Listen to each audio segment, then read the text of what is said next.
नमस्कार, आपण पाहत आहे भांडा फोड न्यूज. एका दमात भ्रष्टाचारी कोमात.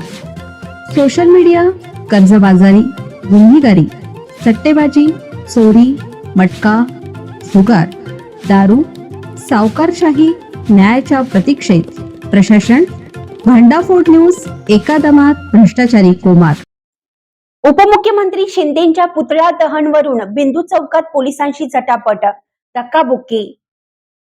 आमदार संजय गायकवाड यांच्यावर दखलपात्र गुन्हे दाखल न झाल्याच्या निषेधार्थ भारतीय कम्युनिस्ट पक्ष व पुरोगामी चळवळीतील कार्यकर्त्यांनी गृहमंत्री व उपमुख्यमंत्री यांच्या प्रतिकात्मक पुतळ्याचं दहन करण्याचा निर्णय केला आहे. पोलीस व कार्यकर्त्यांमध्ये जोरदार झटापट होऊन धक्काबुक्की झाली. कार्यकर्त्यांना फरफटत नेत पोलिसांनी पुतळा हिसकावून घेतला. यात 2 जण जखमी झाले आहेत. आंदोलकांना एकदाचे मारून टाका, तुमचे मन तरी शांत होईल, अशी उद्विग्न भावना कार्यकर्त्यांनी यावेळी व्यक्त केली. कार्यकर्त्यांनी बिंदू चौकात सरकारच्या विरोधात निदर्शने करत घोषणाबाजी केली. अचानक गनिमी काव्याने पुतळा दहन करण्याचा प्रयत्न केला. यामुळे गोंधळ उडाला. पोलिसांनी तात्काळ कार्यकर्त्यांच्या हातातून पुतळा हिसकावून घेत अडवले. यावेळी झटापट झाली.